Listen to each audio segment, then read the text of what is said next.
Okay. So I'm going to talk about money. I've been traipsing around the countryside talking about money and food and fun. And money is freedom. When we're born, we don't know anything about money.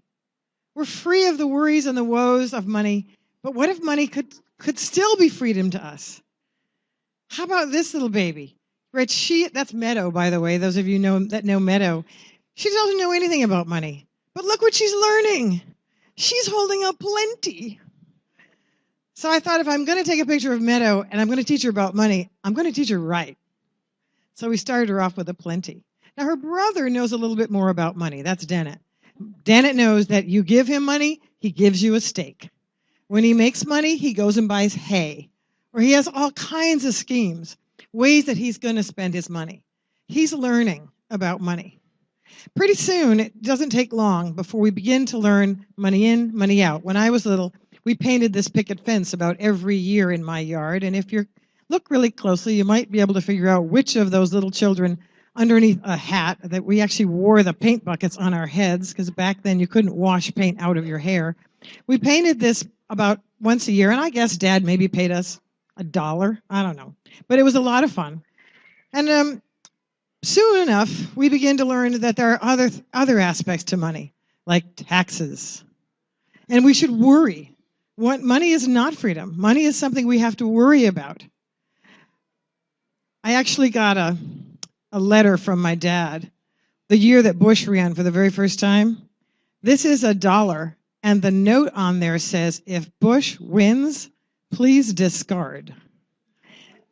So we're going to maybe say that my dad and I had different politics, but I did love his sense of humor. And I think you have to look at the IRS and realize that they have a sense of humor. The other half of that check is a refund check that we got one time for $1.01. So we've got money, we've got politics, and we are now supposed to worry, and we're supposed to save, right? You're supposed to save your money, but if you save your money, where does it go? When you save your money, if it's not under your mattress, or it's not in your somewhere else, hidden at your house, in one of these little banks, it leaves you. So we have the money in our wallets, and the money in our wallets is what's very powerful. You're going to spend that tonight. You're going to spend it on dinner. That's actually Mark's wallet. He's going to spend that on my dinner. You might have a Piedmont card in there. You might buy some biofuel with it. But you vote with every dollar you spend that's in your wallet, right?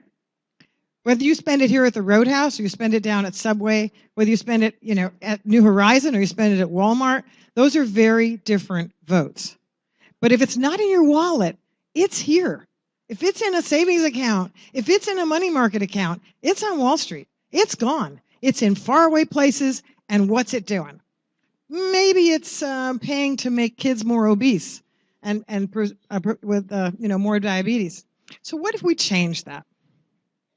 What if we slowed our money down and we brought it home to our communities, and we did something with it? So some of you know that a few years ago I got this idea to start something with Lyle and Jordan Puryear called Slow Money North Carolina. And show of hands, there's a quick show of hands. How many of you are lenders, borrowers? Look around. There's that place is loaded with them.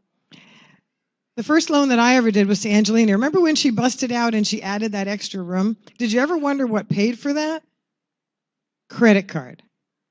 She put that on her credit card. $6,000 worth of credit card debt at 18%. Gary Thompson and I went in. We loaned her $3,000 each at 2%. We took out that credit card debt, and she was out of debt in 2 years. Had paid us off completely. So why aren't we doing a lot of that? If we're going to vote with every dollar we spend, why aren't we spending it at the farmer's market? This is Alfred, another one of our borrowers up in Cedar Grove, retired botanist turned farmer, adorable guy. So we can do this kind of thing. Some of you know that at the marketplace had a huge balloon payment coming due. We took $400,000 that we raised. We have 16 people in North Carolina, and we took out that debt. We saved them $2,500 a month times 12 for 8 years. You do the math. That's called Save Your Store, right? So how about Shikori? How about Shikori? Did you know that about a year ago, Shikori was up for grabs? That it very well could have gone to developers and we could have lost that site? Except that 27 people said, no, no, no, no, no. I'm going to slow my money down. I'm going to put it into that land. We raised $630,000, and that land now, into perpetuity, is owned by the two nonprofits that run it.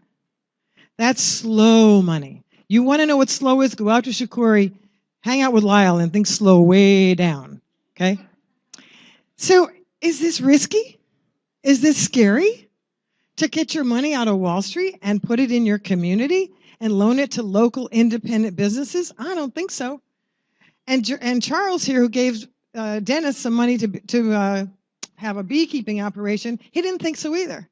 There's over 100 people now in North Carolina that have slowed a good chunk of their money down and have brought it home. So we love this community. I know you do. And I ask you, think about this. There's millions of dollars in this room. Look around. Think of the pension funds, the life savings in this room. Think if that money was here in Pittsboro instead. What would that be like? Imagine what we could do. New Horizons, she wants to double her store. Let's do it. Roadhouse, what do you want? Another stage? What can we get you? Right? What would it take to make all of our locally owned and independent businesses just thrive? So this is my favorite button. It's pinned on my purse. I encourage you, I beg of you, tomorrow when you get up with your money, bring some of it home to our community and do something good with it.